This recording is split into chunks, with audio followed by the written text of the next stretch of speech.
Hey YouTube, today I'm going to be doing a video response to Econoboi on the gold standard. An odd economics debate, which has become somewhat more prominent in finance and political circles, is the debate on a gold standard for currency. Former President Donald Trump, who got bodied in the election by Papa Joe Biden, actually nominated two people who believed in a gold standard to the Federal Reserve, although these nominations both ended up failing. For those of you who are not aware, the United States and most every other developed nation utilizes a fiat currency, or a currency which is not backed by any material or immaterial asset. A fiat currency is backed only by the confidence of people, governments, and business. This idea seems unintuitive and very precarious for many people. If your money isn't actually worth anything, isn't that dangerous? What if people suddenly lose confidence in your currency? These questions aren't illogical or irrational to ask or ponder by any means. I hope to answer them and provide an explanation as to why the current fiat money system makes sense compared to a currency backed by gold or some other asset like Bitcoin or oil. I'll speak most specifically throughout this video about a gold standard, but the principles of this video broadly apply to any currency backed by another asset outside of a currency peg, meaning a currency backed by another currency, which I will address briefly later in this video. In order to analyze this issue, we have to first discuss inflation. After all, the main concern of a currency that is backed only by confidence is inflation, the idea that governments will overprint the currency, causing it to lose all of its value. Famous examples include the Weimar Republic and modern Venezuela. So what is inflation exactly? Inflation is nothing more than prices in an industry, market, or So the traditional definition of inflation is a general rise in prices caused by an increase in the money supply. And if you look at the word itself, inflation, you think of like a balloon inflating or the universe inflating, expanding in all directions at once. This isn't just any price increase, but a steady, consistent overall increase in all prices. But I suppose we can differentiate between inflation, that is, rising prices, and monetary inflation. In fact, inflation of the money supply can occur without prices rising at all. As we observed during the late 19th century in America, there was a general fall in the price level as a consequence of overall production increasing. Thus, the natural state of affairs is a healthy and steady deflation. So, if the money supply was increased at a rate of around 1% a year, you might expect a stable price level. The most vaunted goal of a stable price level is a serious mistake. Actually, this was the somewhat successful policy of the Federal Reserve during the 1920s in the lead up to the Great Depression. They pursued a policy of stable price levels and more or less managed to achieve it. But underneath, there was a massive amount of economic dislocation going on because of bank credit expansion, not actually because of the Federal Reserve, but because of the bank loans made by member banks to businesses. broad economy increasing. If a dozen eggs goes from costing $2 to $2.25, the egg market has experienced an inflation of 12.5%. At the same time, if a dozen eggs The problem I have with this definition is that we're losing knowledge. So inflation doesn't refer to any change in the price level. If eggs become scarce, relatively scarce, then their price is going to increase. This isn't inflation. This is supply and demand. This is scarcity impacting prices. So to label every price increase inflation, we're just dumbing things down. We're losing knowledge. And I think there's been, I don't know if it's conscious, but certainly deliberate effort on the part of inflationists to mask the consequences of their policies by equating any increase in prices with inflation. it goes from costing $2.75, the egg market has experienced a deflation of 12.5%. Simply put, inflation means prices go up and deflation means prices go down. Often, people intuitively link the value of money to inflation, leading many to think inflation is simply when money is worth less. Now, this is kind of true, but the full answer is slightly more complex. What actually causes price levels in an economy to change? What causes inflation or deflation? The quantity theory of money can help us answer this question. The quantity theory of money is a simple equation that has a few components. 1. The economy's general price level. 2. The quantity of goods and services in the economy. 3. The amount of money in the economy. And 4. The velocity of money in the this velocity of money is nothing more than how fast the money is circulating throughout the economy. These components form a relationship which, when rearranged, can give us a basic formula for the price level of the economy. Based on this, the price level of an economy is the velocity of money multiplied by the amount of money, and this is divided by the amount of goods and services in the economy. Given this equation, we can see what causes prices to increase, inflation, or decrease, deflation. If the velocity of money or the amount of money in an economy were to increase all else equal, the price level of an economy would need to increase in order to compensate. So the velocity of money is sort of a red herring. It's something that modern economists put a lot of attention on, but it doesn't really mean anything. Now, trade is good. When people trade, they benefit. That is to say, trades are almost inevitably mutually beneficial because people trade because they expect to benefit, and they're almost always right because people are experts in determining what benefits them and what doesn't because they alone know their value scale because they have a lifetime of experience in attempting to achieve their varied ends. So technically speaking, the more trades occur, the higher the velocity of money, the better. But that's only because trade is good and you have a lot of trade going on. It doesn't really matter how quickly money is circulating in the economy. So the reason why velocity of money is included in the quantity of money theory is because there isn't an exact correlation between increases in the money supply and increases in the price level. Increasing the money supply does increase the overall price level, but it's not an exact 1-to-1 ratio. So the advocates of the quantity of money theory um, include the velocity as an explanation for why it doesn't track exactly. But what they fail to recognize is that we're not dealing with cold mathematical principles here, but the actions of individuals.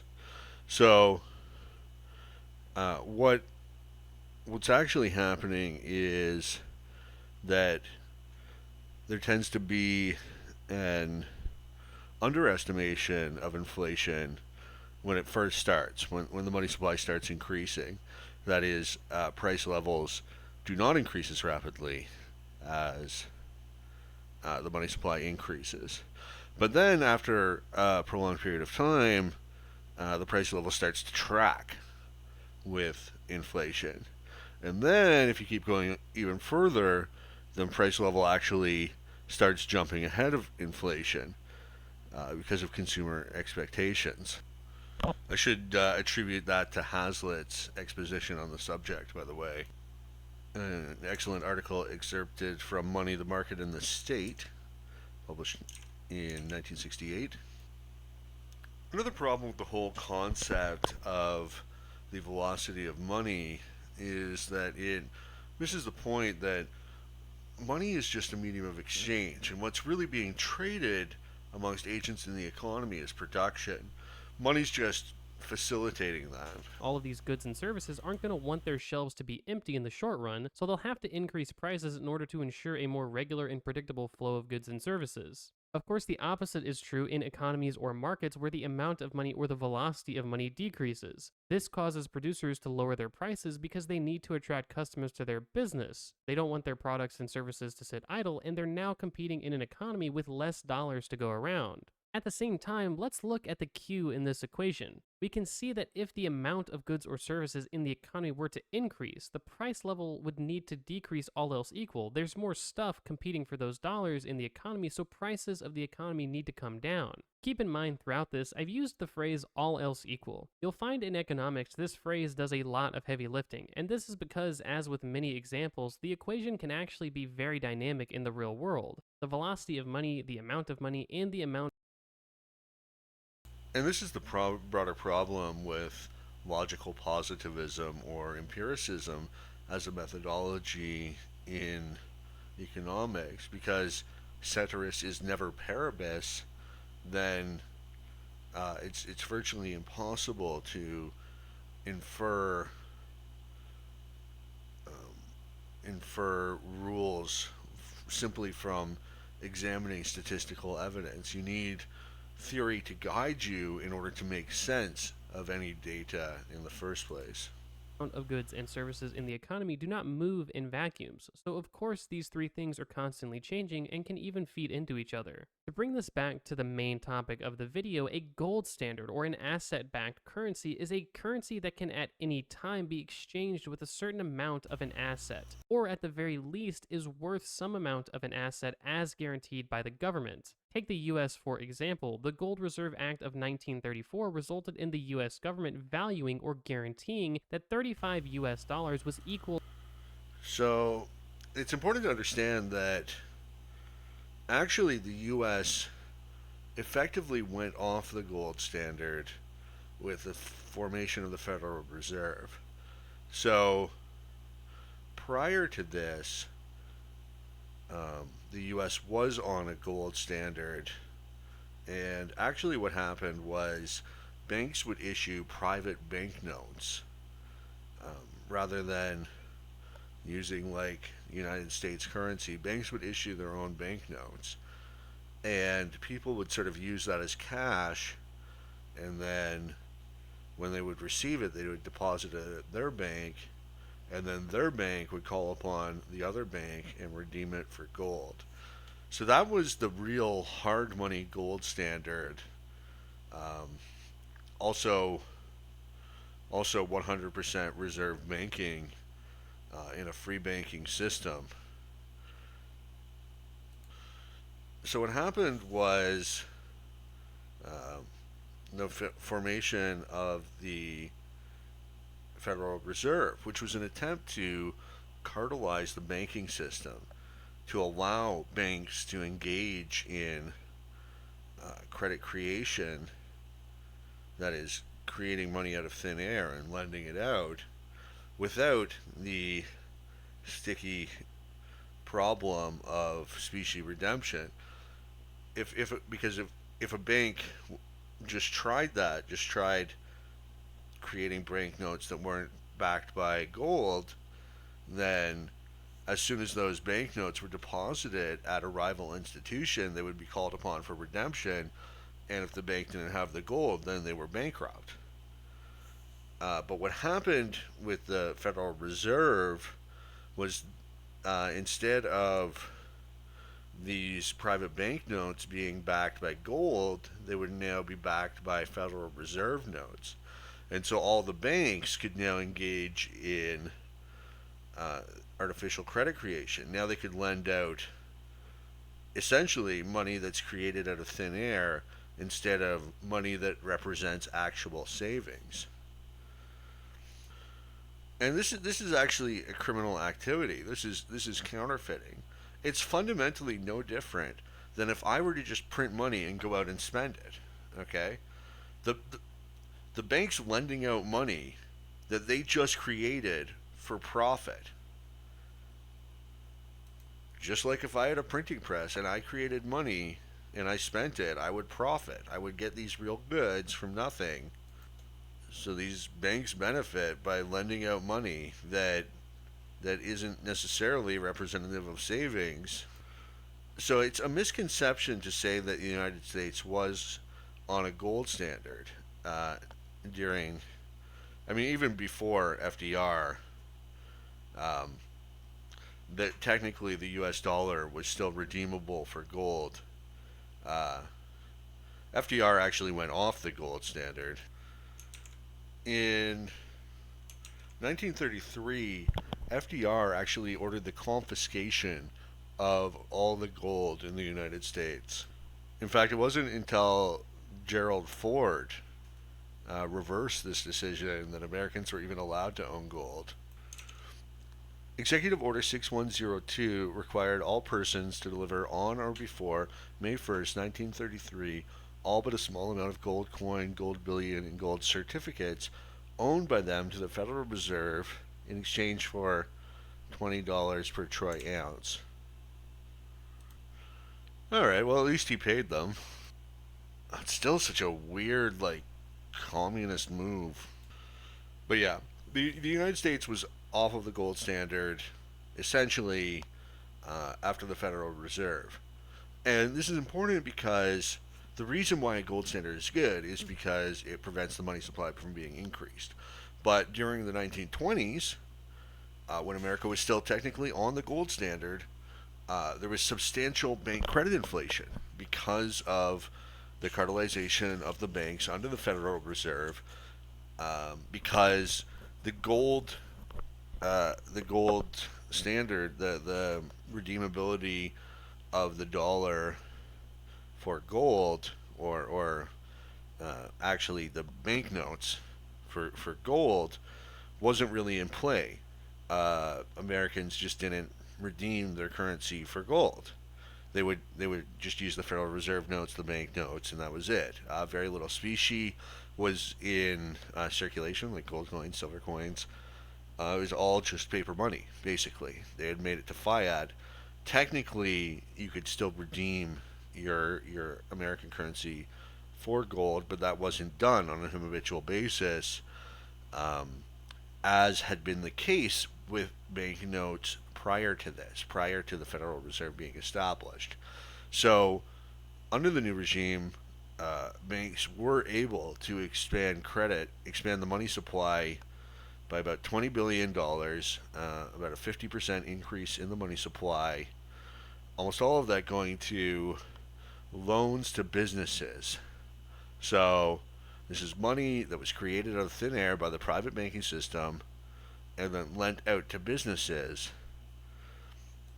So, what is this effect of this? Well, it's basically a massive creation of savings, or of something that mimics savings, because obviously it's not savings, but you're creating a massive amount of money out of thin air and then lending it out. So it's functioning like savings. So if there were an additional $20 billion in savings in the economy, which again represented about 50% of the money supply at the time, that would mean that there would be a massive demand for capital goods instead of consumer goods. It would mean that people were saving and investing for the future and more interested in stuff in the future than today. More interested in lending their money to productive ventures in exchange for return on investment instead of consumption. It would show that people were consuming less and saving and investing more. And this wasn't the case, but it appeared that way. So there's a massive uh, malinvestment in capital goods industries. These are investments which are not economic, which are not in line with consumer demand, but because of the artificial credit expansion on the part of the member banks, it appears that they are. And this set the stage for the market crash. I don't want to say the Great Depression, but the market crash, because the Great Depression uh, had a few other causes as well. It was a real comedy of errors. To 1 troy ounce of gold. This can arguably guarantee the value of the currency, but this isn't always a good thing, and it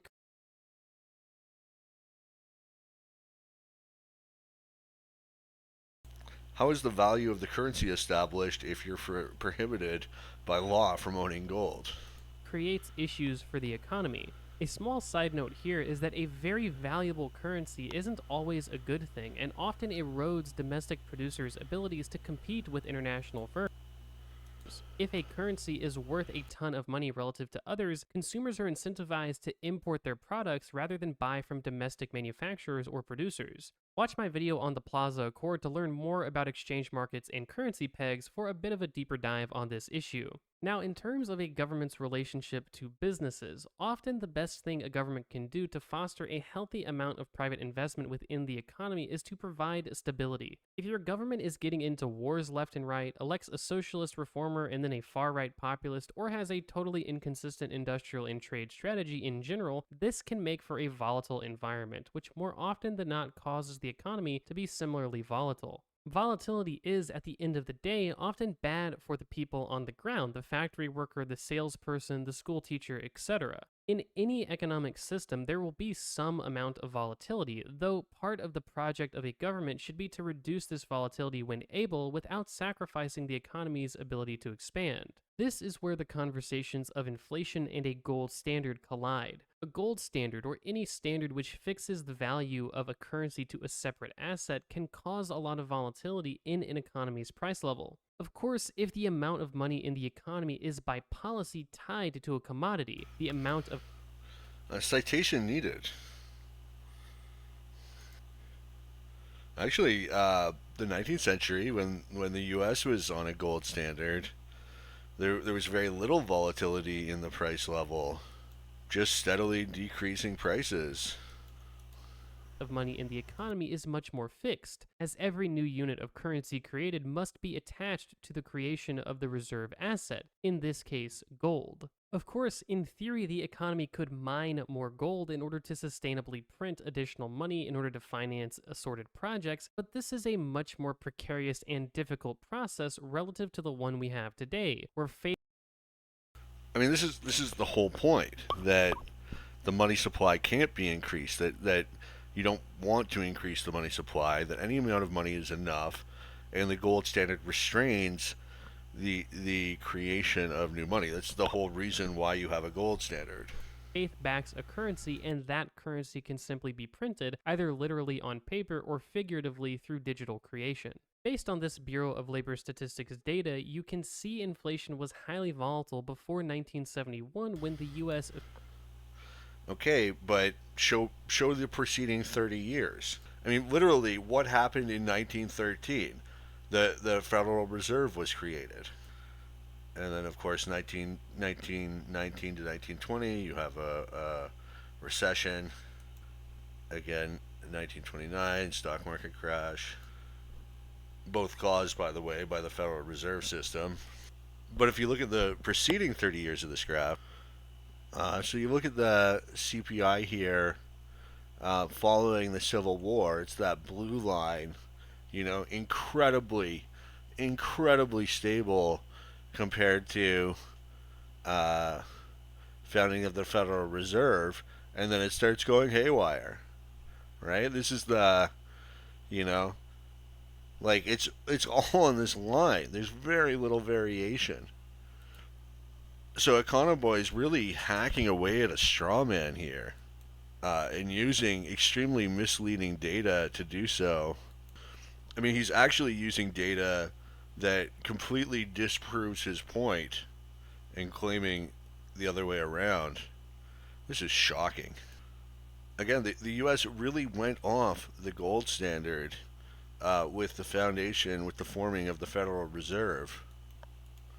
officially abandoned the gold standard. Inflation was also especially volatile before 1979 when the current governing authority of the Federal Reserve was adopted, allowing central banks to relatively strictly control the inflation rate. Now, this sounds very unintuitive to the average person. Wouldn't the amount of money in the economy being more fixed cause inflation or the economy's price level to be more stable? Well, Yes, it no. would. Going back to the quantity theory of money, the amount of goods and services and the velocity of money can move independently of the amount of money. Meaning, when the economy grows, i.e., more stuff gets created, the amount of money cannot move as fluidly. This means deflation is much more. Then why doesn't your chart show deflation? This chart doesn't show deflation aside from two periods of recession. When yes, prices fall during a recession, that's what happens. But it doesn't show like ordinary steady deflation. All it shows is inflation. So yes, here, 1920, it was a recessionary panic. Um, and by the way, very instructive. You notice that things go back to normal very quickly. So Harding, who was a minimalist, uh, did virtually nothing. He just cut taxes. He didn't try to fix the recession at all, and the problem fixed itself, rebounded very quickly because actually recessions are the healthy phase of the business cycle when the allocation of resources, the misallocation of resources, the malinvestment is liquidated, and factors of production are brought along back towards consumer demand. Um, but with FDR, uh, and it really doesn't show the extent with this chart because it's tracking CPI, but with FDR, his policies and Hoover's policies, especially the Smoot-Hawley tariffs, uh, but also a number of other policies trying to maintain high wage rates in particular, particularly egregious, uh, kept unemployment extremely high for a long period of time. So it's true that a gold standard leads to steadily falling prices, and this was the case during the Gilded Age. Um, so during the 1870s, prices fell on average around 3 to 4% per annum, and during the 1880s, about 1 to 2%. So yeah, there's more production, the same amount of money, but these are very, very small changes in the price level. I mean, it would not really be noticeable to the consumer. Just like 2% inflation isn't really a huge factor in anybody's lives. It's not like the people suffering from hyperinflation where you have to go out and spend your entire paycheck the second you get it because 2 days later prices will have doubled. Quantity theory of money, the amount of goods and services and the velocity of money can move independently of the amount of money. Meaning, when the economy grows, i.e., more stuff gets created, the amount of money cannot move as fluidly. This means deflation is much more common in economies with a gold standard. Now, deflation sounds like a good thing, the idea that prices would decrease. However, having low and stable inflation actually creates more of an incentive to spend and invest than a deflationary state. If businesses can get a risk free return from simply allowing money to sit in their treasuries because deflation is happening and money sat alone has more purchasing power tomorrow than it does today, the barrier to move forward with an investment becomes much larger as the urgency to invest decreases substantially.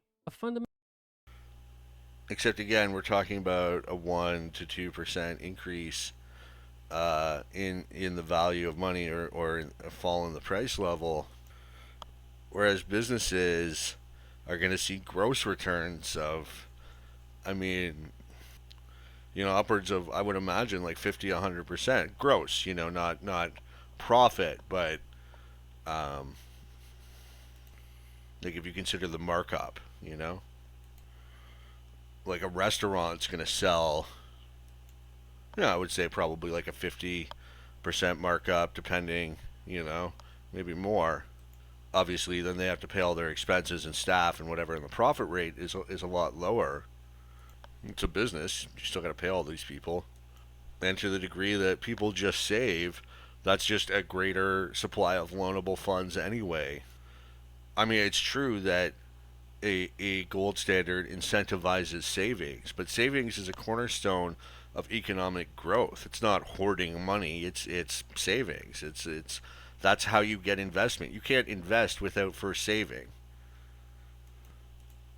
assumption in finance and valuation, more specifically, is the time value of money. The idea is that money today is worth more than money tomorrow, and when this assumption is violated, we see problems with investment in the economy. Now, extended deflationary periods can sometimes Time preference still exists even with a gold standard, even with 1% per annum deflation.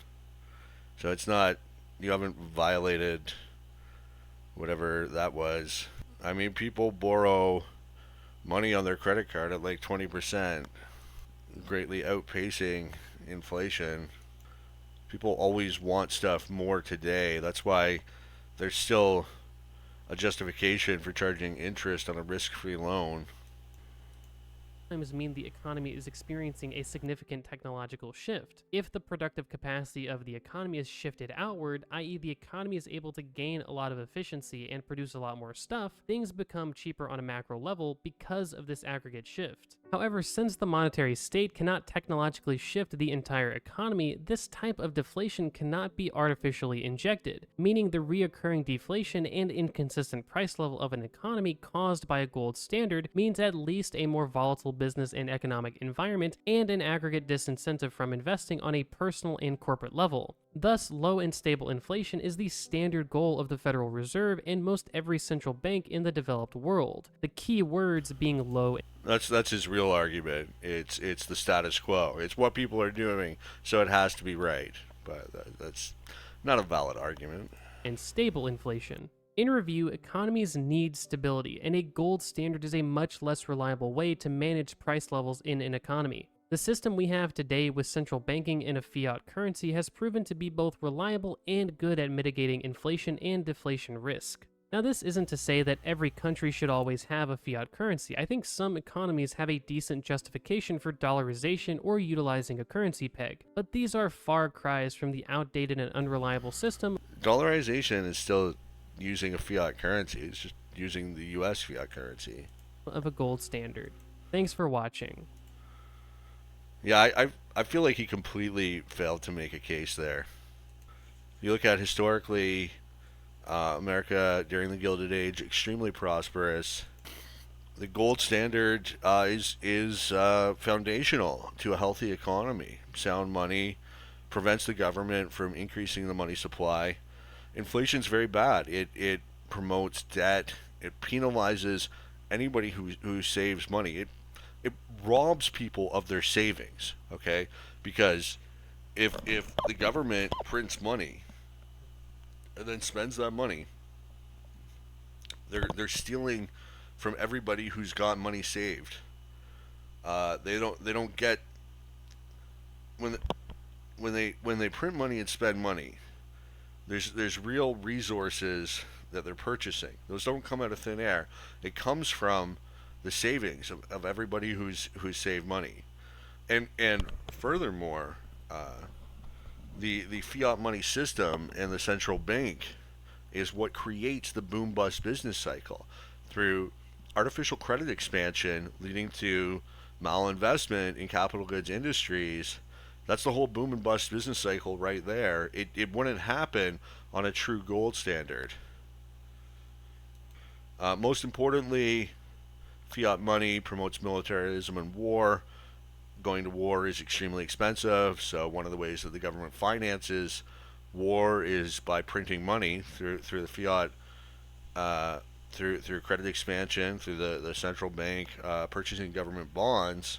So if you're in favor of peace, then you should be in favor of the gold standard. You should oppose central banks and oppose fiat money. Now, it doesn't have to be gold necessarily. What we really should do is legalize competing currencies, allow people to choose, so they can see, one's a gold standard prices and fiat prices, and gold prices keep going down and fiat prices keep going up. I believe people would make the right choice. So let's just legalize competing currencies, and that should be the solution right there.